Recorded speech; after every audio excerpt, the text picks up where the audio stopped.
ডিএতেই শেষ নয়, রাজ্য সরকারি কর্মীদের জন্য আরও একটি সুখবর। রাজ্য বাজেটে সরকারি কর্মীদের জন্য 4% ডিএর ঘোষণার কথা মোটামুটি সকলেই জেনে গিয়েছেন।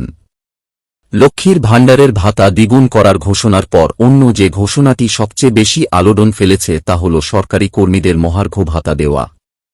কিন্তু জানেন কি, রাজ্য সরকারি কর্মীদের জন্য এরপরেও আরও একটা বড় উপহার আছে।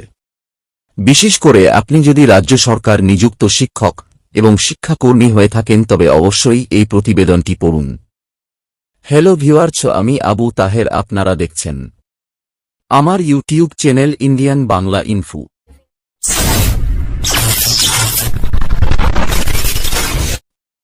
রাজ্য সরকারি কর্মীরা কেন্দ্রীয় হারে মহার্ঘ ভাতা দেওয়া সহ আরও কয়েকটি বিষয় নিয়ে দীর্ঘদিন ধরে আন্দোলন করে চলেছেন।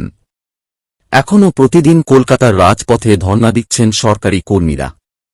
এর মধ্যেই মাত্র 2 মাসের ব্যবধানে রাজ্য সরকারি কর্মীদের 8% মহার্ঘ ভাতা ঘোষণা করা হয়েছে রাজ্য সরকারের তরফ থেকে। যদিও এরপরেও কেন্দ্রীয় সরকারি কর্মীদের থেকে 3-2% মহার্ঘ ভাতা কম পাচ্ছেন রাজ্য সরকারি কর্মীরা।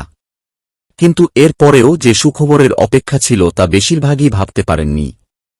আর এই নতুন সুখবরের হাত ধরে হঠাৎ করেই মাঝপথে মালামাল হয়ে যেতে পারেন তাঁরা। অনেকদিন ধরেই সাধারণ বদলি এবং আপোষ বদলি নেওয়া রাজ্য সরকারি স্কুলের শিক্ষক ও শিক্ষাকর্মীরা পফ অর্থাৎ প্রভিডেন্ট ফান্ডের সুদ পাচ্ছেন না বলে অভিযোগ।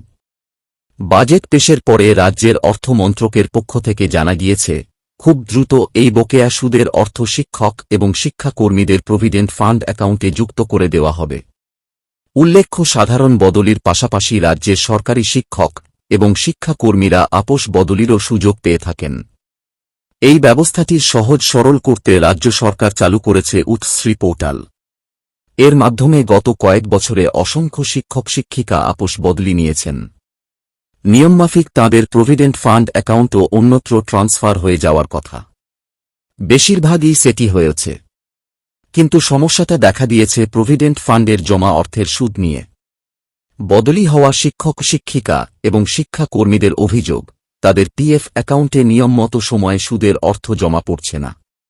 সেই বকেয়ার পরিমাণ বেশ অনেকটা বলেই জানা গিয়েছে।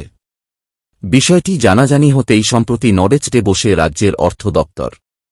তারা সবকিছু খতিয়ে দেখার পর সম্প্রতি বিজ্ঞপ্তি দিয়ে জানিয়েছে, বদলি নেওয়া শিক্ষক শিক্ষিকা ও শিক্ষাকর্মীদের প্রভিডেন্ট ফান্ড অ্যাকাউন্টে খুব তাড়াতাড়ি সুদের অর্থ জমা করে দেওয়া হবে।